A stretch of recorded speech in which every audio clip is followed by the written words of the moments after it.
Welcome back, guys, to Give Her the Mic. We are already on week 3. I can't believe it. And if you tuned in last week, just know that we love you. We're there for you. And we know like hearing stuff like that can be really hard.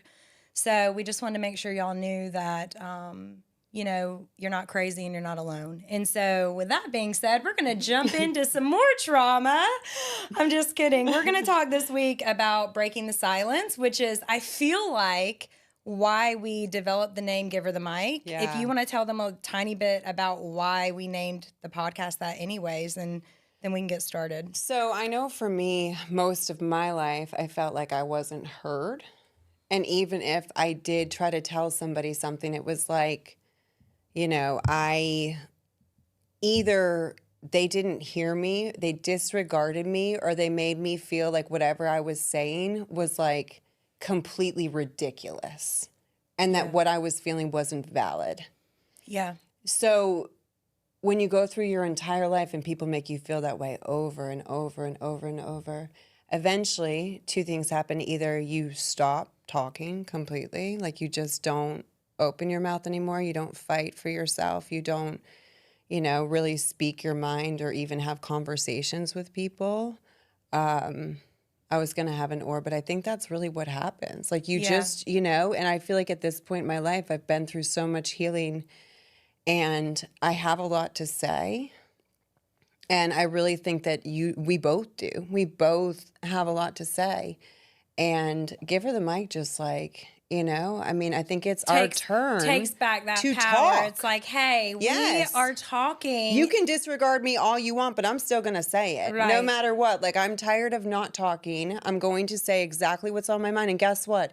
I'm from up north. I'm going to be very honest. I'm always going to be blunt. I'm always going to be honest. And I'm always going to be kind. Yeah. Until That's someone important. gives me a different energy, and then I'm going to give them that same energy back and still be respectful. But it's so important, even if you're afraid to speak your mind, and we're really going to get into this on this episode, which I'm so happy about having conversations that can be really hard. I've had so many over the past 6 years since my divorce where I remember like literally my like bottom lip quivering and my hand shaking and my whole body going numb, but I kept speaking. Yeah. And then after those conversations, you feel so good because you did it, and I think that is such a growing thing.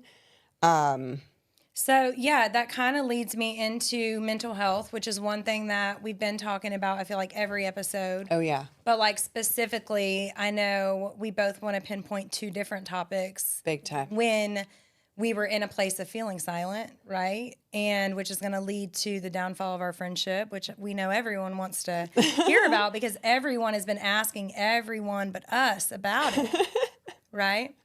Yeah, So, pretty much. I'll go ahead, I guess, and start with Cece, if that's cool, having her. Because we were So friends this still. was essentially 5 years ago. This was 2019, 5 years right ago. before we stopped talking. And so we stopped talking, just so you guys know, me and her were besties, inseparable for 4.5 years, had a big falling out, did not speak for 4.5 years. We just started speaking again a year ago.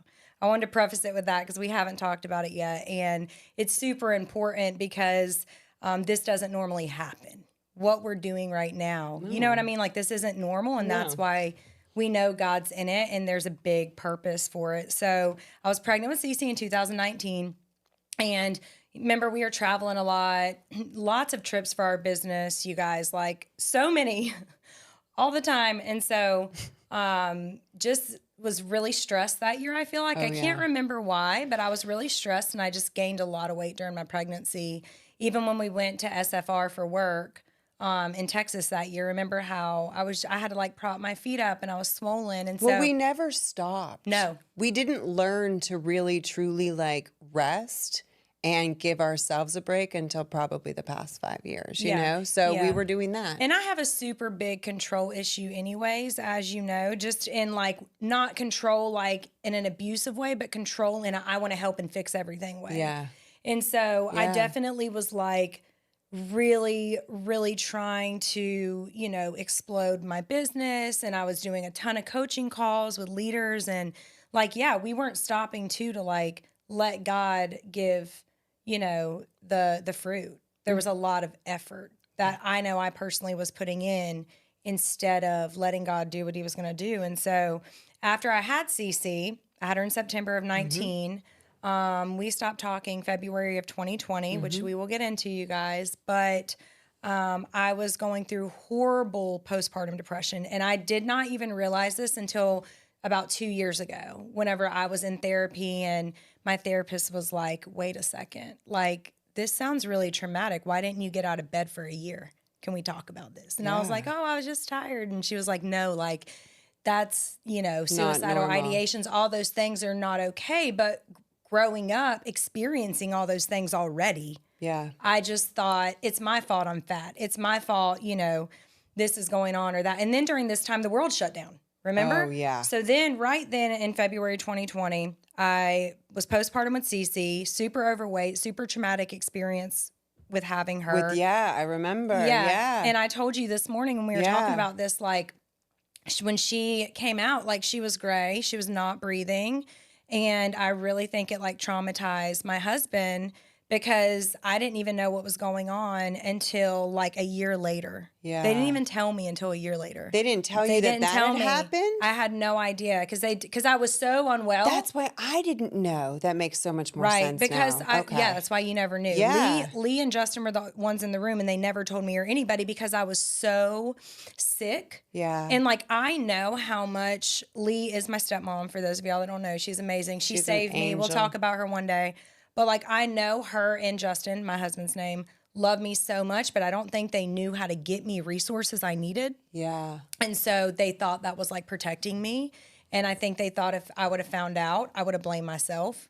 And then it would have made you worse, essentially. Yeah. So like, I didn't get out of bed that first year in 2020 at all to feed her at night, not one time. Justin had to do everything. I was super, super unwell because I had lost my best friend, you. Yeah. And like, it wasn't even like, oh, this is my best friend. It was like a sister, like a part of me that was just gone. You know what I mean? Like, just in a matter of like a day. Literally. And then, COVID happened. Everybody's scared. Everybody's freaking out. Now our kids are at home and, our kids were both at home, right? And we were doing the homeschool thing with them. And I was overworking. So because I didn't have tools, I had not started therapy yet. I was just overworking and I had this mindset of like push through mindset and where you just disassociate. Like I said, I'm really good at it. Like I'm aware of that. I know that's a mental issue. Yeah. But it also could be a super strength, like a superpower too, which is like a really good quality about you as well when it's used good. Yeah. And you do that And now. it's a trauma response. Yeah, for and sure. so I wasn't in therapy, wasn't really talking to my husband at the time because I didn't want him to think I was crazy. And I've always felt crazy because my sister's schizophrenic. I don't think I've told them that, but because Chelsea's schizophrenic and my mom has a lot of issues as well, that I always have felt crazy. And so I didn't want to tell him that. And so I became really depressed, overworking. If you look at old YouTube videos of me, I literally had Cece attached to me and I was like 70 pounds heavier than this and like literally had no business doing a training. Somebody should have told me to like go to rehab, like to go to a wellness center. Like I was on the brink of like something really, really bad. Yeah. And you got to remember 2020? We all do. It was the worst year of my life, 100%.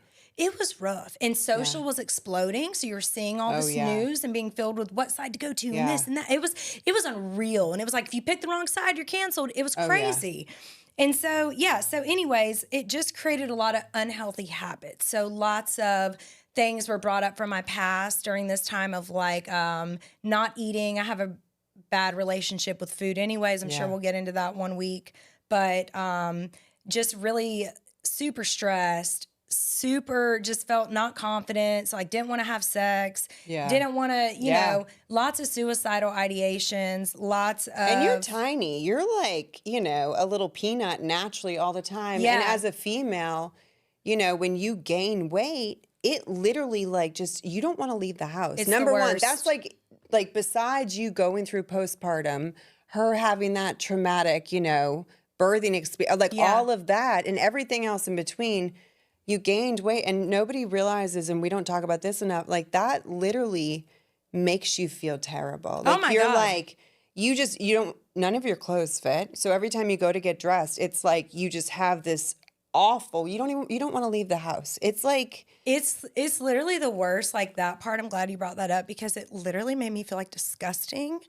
And like Justin was like, I love you so much. I love you just the way you are. But I was so unhappy. yeah, And then it's just so crazy because it's like I got body dysmorphia because I was overweight for like 4 years. yeah, And now it's like I've lost like 65 pounds and I still feel like I can do more. And that's a chain that I'm working on breaking and am in therapy for. But like, it was the worst feeling. Like just Yeah. putting your clothes on and like nothing fits, yeah, and working out and nothing works. Yeah. And all those things. So, anyways, that was like basically where I remember having that moment of that's how it was so easy just to be like, wash my hands of it and be like, I can't deal with this friendship right now. Yeah.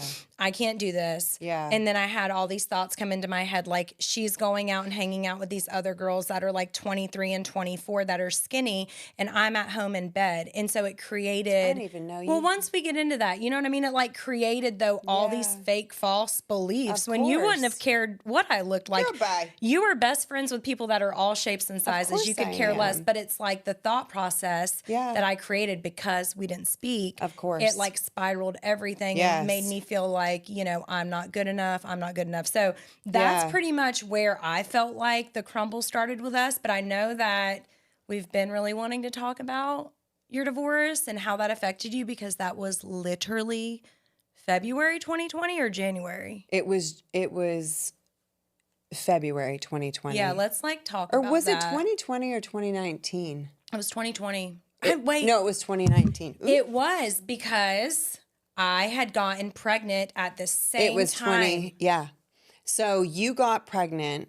And so I was going through my separation in 2019 when you were still pregnant with Cece. Yeah, that's right. We got divorced February of 2020. So 2019, I was clearly already unwell. 2019, I had just been going through my divorce or my separation.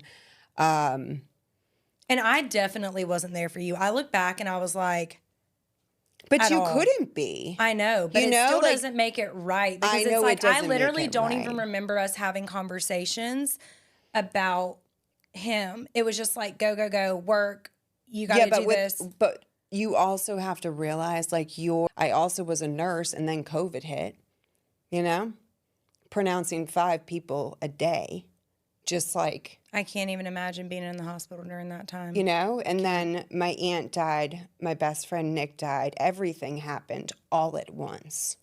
And it was just a terrible, terrible time. And that's pretty much like when our friendship, it was right before that it had exploded. And her and I mean, you and me were both just struggling so bad and we were not okay. And to me, I always look back and, like, God does things for a reason. He also knew that we were never going to heal together. No way. We had to do that separately. No there way. was no way that like it was just not going to happen. Yeah. You Well, know? because like you thought I was the problem and I thought you were the problem, but we were the problem. We were both the Like problem. we were individually Yeah. so I was not getting healing or therapy or anything for all of my crap. I couldn't even say my crap out loud. Anytime Chloe would come to me, anytime you would come to me and try to have an honest conversation with me, maybe you were a little bit harsh, of course, because you were not okay. But even if you came to me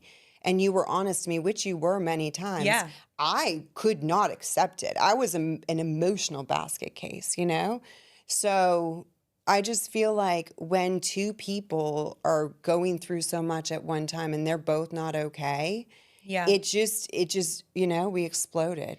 Yeah. So we got in that argument, remember, at my Yes. house. You came over and you had to like remind me a lot of it because I literally had no recollection because I feel like of like PTSD and postpartum sure. with that. And I remember when we got into that argument about, it really was about what, like your dating choices, because you were dating Yes. somebody. He was a great guy. Yes, he But I was. didn't like something that you were doing, or I Yeah. was worried about you. There was something Yeah. there. And, Well, I was going out a lot. I was just recently separated. I was already dating. And maybe, too, that could have been a trigger from your mom at that time. oh, for sure. You know what I'm saying? And I reminded you of that. For sure. And you, for sure, were like, no. Yeah. You know? I was like, danger, So, like, danger. exactly. Meanwhile, I'm on fire. I am on fucking fire. And I'm like, let me save her. I'm going down. I'll save her because I that's can't what save we my damn do. self. So I'll save her. You know what I mean? Like, I had no business worrying about nobody else but And myself. neither did I. Yeah. Neither did I. So I feel you know? like when you walked out the door, we texted a little after that, but it was Yeah. just continuing to like blame, right? Back and forth, back and forth. Yeah. And Yep. I didn't There understand was no you. reconciliation. We didn't understand. Yeah, it was not good. Yeah. And it turned into a week, and then it turned into a month, and then it turned into 6 months. And then, I know this is something we really want to talk about. Like 100%. the fact that we talked to so many other people because we were so hurt, Yeah. and the pain it caused both of us Yeah. from us not just having a conversation, Yeah. right? And so Yeah, I didn't and- know if you wanted to like talk about how you felt during that time, because I know for me, when I would see like, I would see, Because we were in the same business. A lot of people don't realize this. People Oh, who yeah. don't know us, Yeah. we work for the same company, So Yeah. there would be trips like twice a year that we would take, and we would see each other, Yeah. but we never spoke. Because I remember it would be so hard. I'd be standing behind you like in the line at the bathroom. And going back now, I wish so badly that I had just like tapped on your shoulder and hugged you. yeah, You know what I'm saying? Instead of like just keeping the silence, keeping the peace, and just standing there and saying nothing, because that's unfortunately like sometimes what people do. Like Yeah. I should have just hugged you. yeah. You never know like what could happen if you just put yourself out there. But anywho, what I really want to talk about is this, like, we let years, in 5 years, literally, we didn't talk for 5 years. 5 years, y'all. We didn't talk years. for 5 years. Nothing, no talking. No. I've reached out a few times, but No. And the loss, number one, when Chloe and I stopped talking, I'll never forget. Like, I felt like I grieved you like someone who had died. Oh, for sure, because I grieved it. I did too. I grieved it. It was terrible. But then I prayed also for years that I prayed for you, and I also prayed that God would do something. yeah. And I'll never forget, I was at Summit, which is, this company that we work for, this company called Sensi, and we were at this leadership thing, and I got a text from Chloe. I had seen her a couple times. We just kind of smiled at each other, nothing crazy. Like, we were never ugly to each other over the years. We just didn't speak, Yeah, nothing. So that was super hard with the business being intertwined, and with us, we built the business together too. Yeah, we did. And we did. like, thank God for Cincy, because they taught us so much. Yeah. And the vehicle, people talk a lot about direct sales and the vehicle will never be money for me with this company. It's you. Yeah. You know what I mean? Because you can't put a price on No. finding somebody like that. So not having that Yeah. and going to these events, it was just like I started going through the motions and, just taking my Adderall and being okay with just day to day, but it's so crazy because at that summit, I know you want to talk about how that kind of brought us back together, and I'm sure people want to know. And so, we talked a lot of shit about each other. We to did. people that we thought we could trust, but that are women too and run their mouth.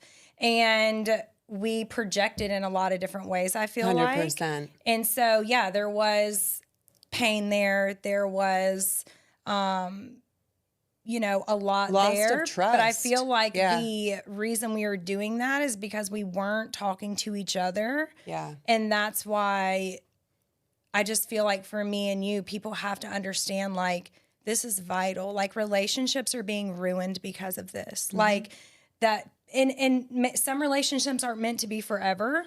Some are just a season, all that talk Of people course. do. But it's also like when you find somebody and like, I remember, I'm going to try not to cry, but like, Justin would be like, there's going to be somebody else you're going to find that's going to replace her. And I was like, I'm never going to find anybody like her because I knew, you know what I mean? And I think that's why it was so hard, because I was like, you know, seeing you with all these people and all these girls, and I was hanging out with nobody. And so for me, it was just like so hard to watch. And it started making me like resent social media and like Facebook and stuff like that. Because a lot of people are like, why don't you check your Facebook messages and stuff? Because I literally was getting eaten alive when I would go on Facebook and see these things that were being shared. And like, I was like, this is just too much. So anyways, what were we talking about with Summit? Oh, with Summit. Last year. So this is 1 year ago. Literally almost to the day. But I do want to say, yes, like we hurt each other a lot over the years. Like we really, truly did. I hurt you. You hurt me. For sure. Intentionally. It was like, and also when you're, you know, and when you let all that time go by, there can be so many other things that could happen. So what I want to say is that if you care that much about somebody, like I wish so badly I had just showed up at your door and been like, hi. And I want you guys to know that it's never too late to do that. Like, it doesn't matter what has gone on in your life with a friendship, relationship, whatever. Like, you can always go to that person and number one, apologize. And I think a lot of people have a hard time in apologizing. I have no idea. I do know why, because a lot of people cannot self-reflect enough to realize they've even done something wrong. That's the first starter. But also, I don't think it's ever too late to apologize. Ever. So essentially, Chloe sent me a text. You know, you sent me a text at Summit, thank God. And it was just very genuine. It felt different. It was just like, I want to sit down and meet and have some coffee. And I'm really sorry for whatever's gone on over the years. But like, I want to have a conversation with you. Mm-hmm. And it just felt so good. And I was like, hell yeah. Yeah, and I had tried before that too. You did, no, but it was not but nice. I could not accept it. It wasn't really nice, but it was like I had made attempts. And, she did.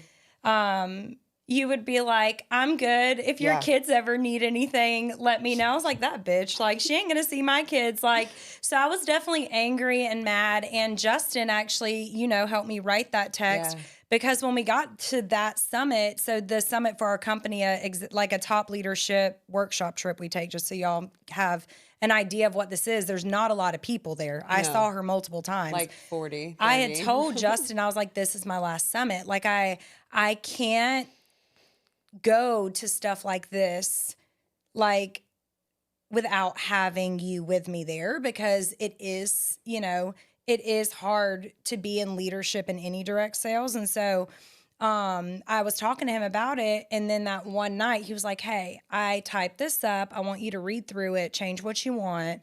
But I think that we need to send this to her and see if she'll get coffee with you. And I was like, there's no way she's not going to get coffee. Anyways, I sent it. Then we end up meeting up at the same coffee shop. We wrote all three of these the first, second, and third episode in the same exact area outside where we met a year ago is where we wrote the freaking podcast the other day. Which just shows you that like reconciliation and anything is possible, because for the first, you know, once we sat down and had coffee, we sat there for like 3 or 4 hours and just talked and cried and talked and cried. Yep. And we talked a lot about what we had been through, you know, recently and over the past couple of years. But then for the next kind of 6 months after that, we really had to have hard conversations about how we had hurt each other. It was rough. And I'd be like, I don't trust you. And she'd be like, I don't trust you. Yeah, and we both can be very spicy. We got in a fight at the gym one day. It was like, I don't know. I left. It was a while back, but it was crazy because normally she would be the person way back in the day to be super spicy to me. Yeah. And I would walk away. But this time I was going off on you I was just in my feels that day, something going on, took it out on her. And then she walked away and I was like, look at my sis just growing, you know? And it's been, but it's also like, I think that talking through all of that, we trust each other now more than we ever have. Like, look at what we're doing together. Yeah. You know what I mean? I wouldn't do this with anybody else. And I feel like here's the thing, like people see the internet and I feel like some people will be like, y'all are always together or y'all are doing this. Y'all have to understand, like, when we were friends, when we first like started being friends in 2014, social media was not what it was now, but we were together every day. Literally. Like when I was off as a nurse, because we only work certain days, you were off most of those days. Then we worked together. Yeah. And so I think people who have this kind of friendship get it. They understand. And people who don't understand it yet. Yeah. And so it was like, you know, I had so many amazing people when me and you were not talking that are ride or dies today. Yeah. Same. Like freaking love them, needed them. They got me through it.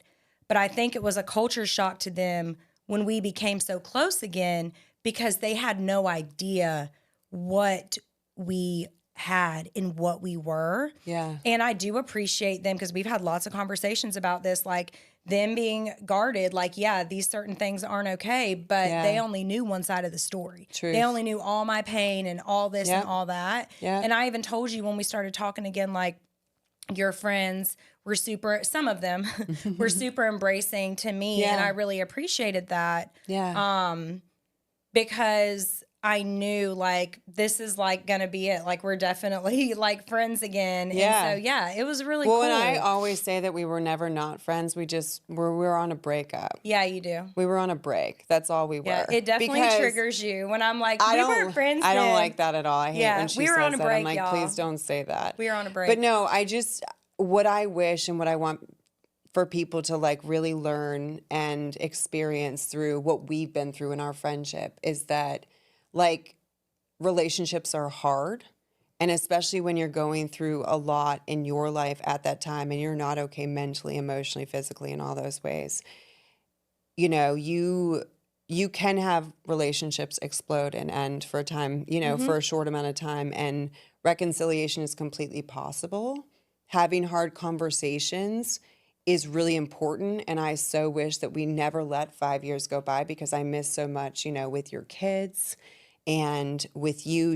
You tell me stories all the time about things that you experienced over the past 5 years. And it breaks my heart that I wasn't there for you. And I don't think that people realize that when you have that break in time and you let so much time go by, there is so much that you miss.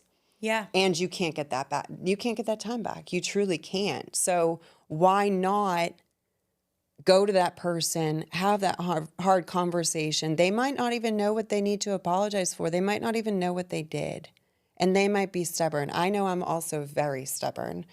I get it from both of my parents, you know? Like I can't help that part of me. Yeah, same. But so, I mean, I'm just so happy that we're sitting here now and that we are living proof that God and reconciliation are both two things that are completely possible, and they have been, you know? Yeah, and I hope that people are encouraged to look at if they're in a disagreement with someone, whether it be a family member, because I've been through this with my family too. We'll talk about it in another episode. Like with my mom, I do not speak to my biological mom right now, as you know, but there has been attempts for communication, reconciliation, but when safety's affected or mental health's affected, that's when boundaries need to be put up. And with you and me, it was we had mental health issues. I don't really know like how else to say that. Like we probably needed medication. 100%.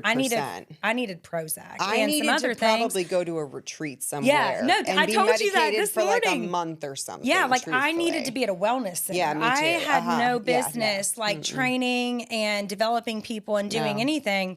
But you sometimes don't realize it when you're in it. You don't realize it. And you look back and you're like, damn, I wasn't okay. I had no idea. Yeah. And so I'm just like super happy with where we're at. And also like with social media being what it is now, the world actually gets to see who we were the whole time before there were stories and before there was TikTok and before people videoed a lot. You know what I mean? Like, truth. That's why it's like, I feel like some people are like, oh, you know, all the time. But we truly are best friends. We make each other better. We work together. We do things together. And just like you said, to let we much... parent. We like give each other advice on parenting. This is what we wanted to say to you before we end the podcast. Uh-oh. I'm going to look at the screen for this one. Uh-oh.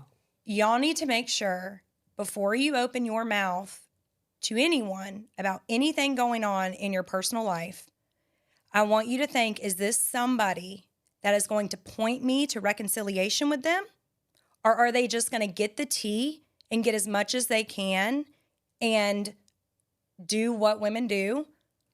Like, there is a big difference, right? Huge. In that. Huge. And we were a Huge. part of it because we were talking to people. And they weren't also, I want to preface it, these are people that like are our friends Yeah. or / were Yeah. my friends. And so, but the thing is, you said this morning, why did none of them point us to have a conversation? That part. Us as women should be We got to helping do better for each women, other. Lord have mercy. not making videos about them. And No. I am guilty of every single thing Yeah. I'm saying. Yeah. Not talking about them behind their back, not going to cause more division, because that's exactly what every single woman did. They did a great fucking job at it, respectfully. They Yeah. divided us so hard. They were on this side, then they're on this side. Every single thing else but reconciliation. Yep.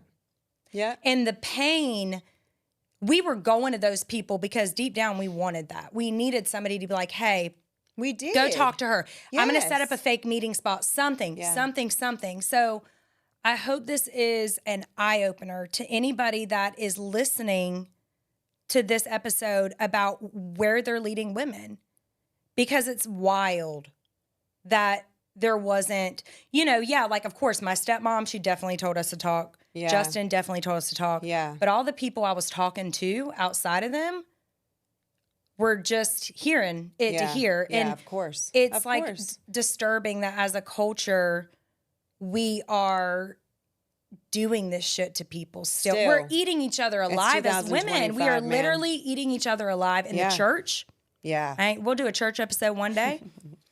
In our workplace and in our businesses, we're eating each other alive. And it's like those people too that we confided in, they knew our relationship. Yes. And so I hope that these people also reflect in the mirror and look at the role they played. Yeah. Because every person played a role in making sure that we did not speak. Yeah. You know what I mean? And that's But why I know God it's had God. a different plan, didn't Yes, he? He so- sure did. He had a different plan. Thank All God. right. All right. So yeah, this episode, we really wanted to touch mainly on reconciliation, all those things, and let you guys kind of know who we are and, that we're excited to do this together because we have a big story for sure. Yeah, and everybody has a story, and that's why I think this pod will be so unique, because there's so much we have to say and there's so much we want to hear from you guys. So please make sure you're following us on Instagram, TikTok, you're listening in, you're asking us questions.